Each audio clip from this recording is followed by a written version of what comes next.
All right, folks, so Garmin's dropping some pretty big updates today to their Forerunner lineup with their new Forerunner 970 as well as the new 570. That's right, Garmin's adding a 500 series Forerunner to the lineup, but along with that, they also have their new high-end heart rate monitor, the HRM 600. One thing that's kind of interesting about these new Forerunners is that they didn't continue with their theme of a number ending in 5, like the 165, 265, and 965.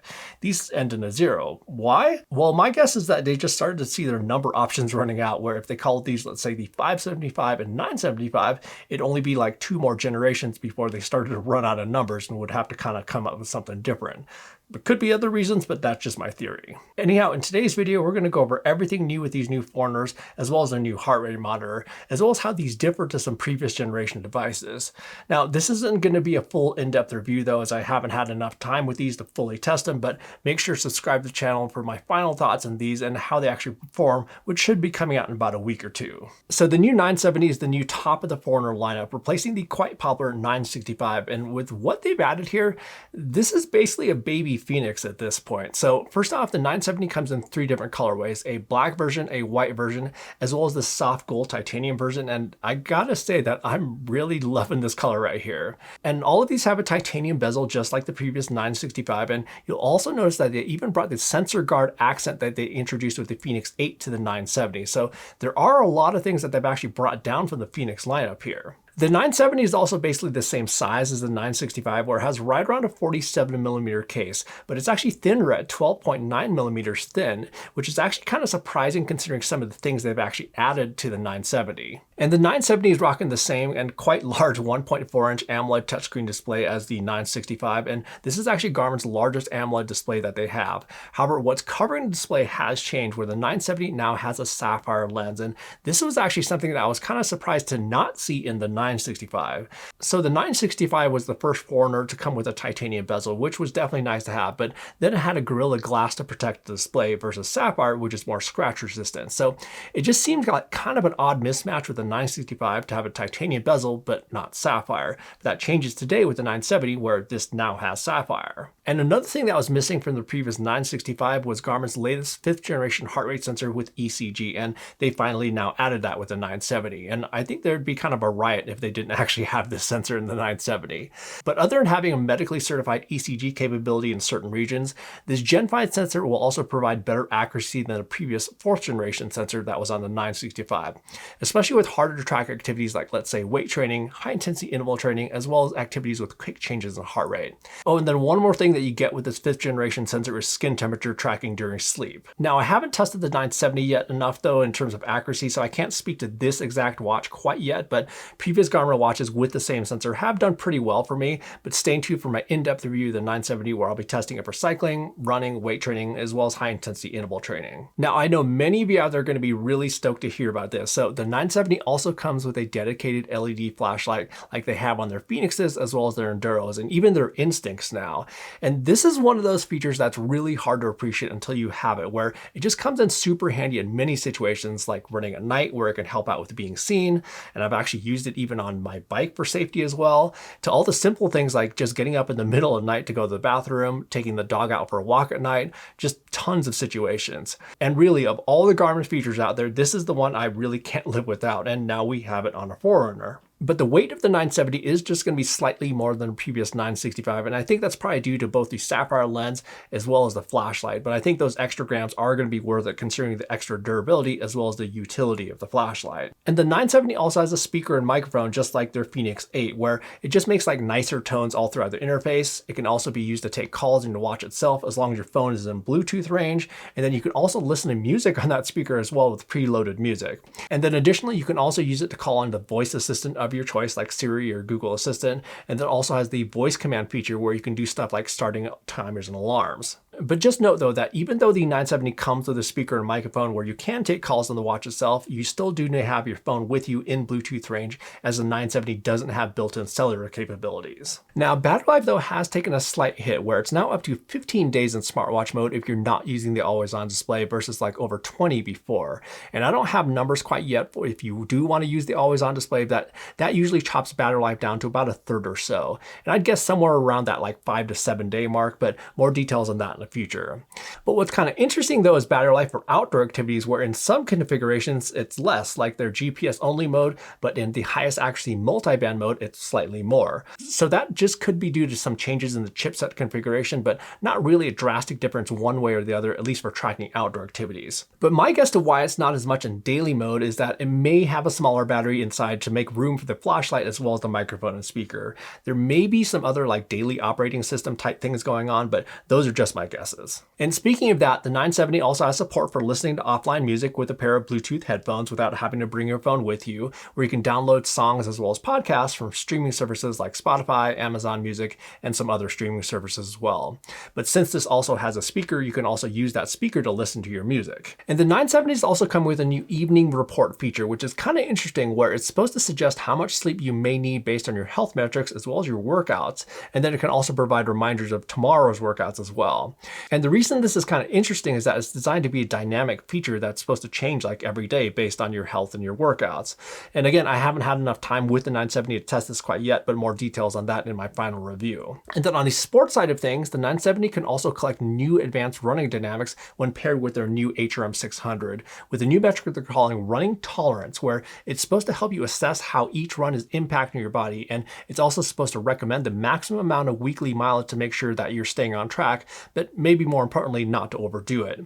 And then it also has a new feature called running economy, which measures your overall efficiency when it comes to energy, as well as a new step speed loss metric, which is supposed to assess how much we actually slow down when our foot hits the ground. So think like if we're making a smooth transition versus our foot hitting the ground and actually stopping us. And then along with that, they're also introducing new Garmin coach training plans for triathlon, as well as custom multi-sport workouts that you can set up in Garmin Connect. Now, with the addition of all these new things of the 970, at this point, this really is kind of a baby Phoenix. The 965 was close, but it was missing a few things. I mean, with the 970, you get a 5th generation heart rate sensor with ECG, you have offline maps, you get a titanium bezel, and you get a flashlight. It does lack some of the more premium materials like more metal in the construction, but at the same time, this is a much smaller and lighter watch than the Phoenix. Some may want that extra durability as well as the more premium materials, but let's be clear, this thing looks really good, and many of us may not actually need that level of durability.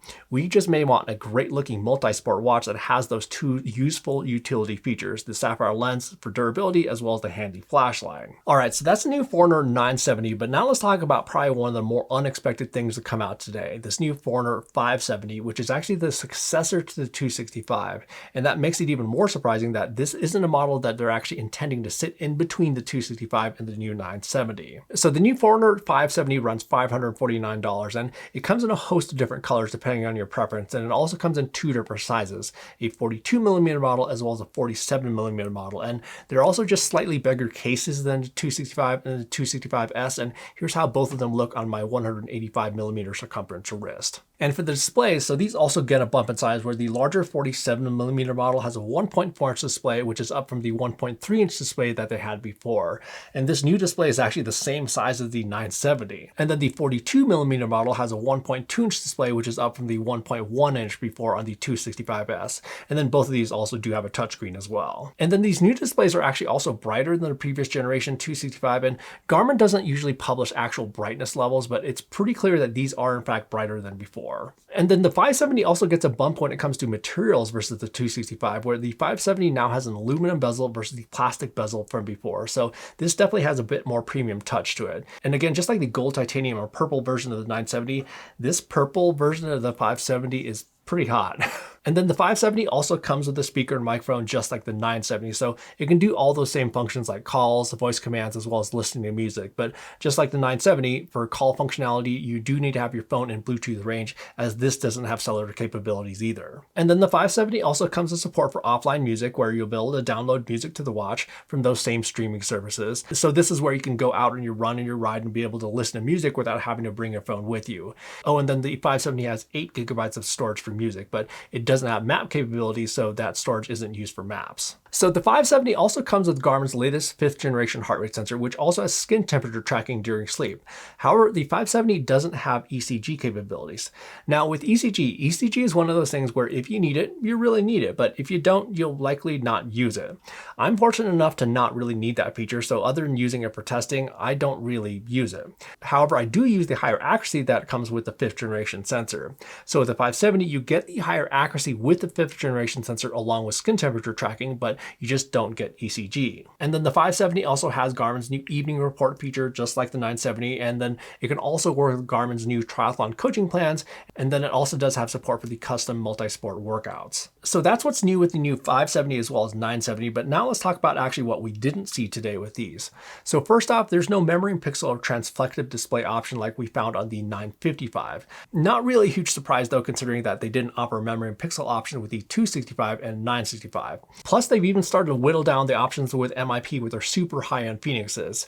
There's definitely still a place for them, like let's say on their Enduros and maybe even their Phoenixes, but I think that may be a thing of the past for their Forerunner series. With their 570 though, it's great that they're including their 5th generation heart rate sensor in here along with skin temperature tracking, but I'm actually kind of surprised to not see ECG in here. Again, ECG is one of those things where if you need it, you really need it, but if you don't, you may not ever use it. And then the 570 also doesn't have maps, and I think this makes sense as a clear line in the sand between this and the 970, but at $549, that kind of gets in the price range where maps may be expected.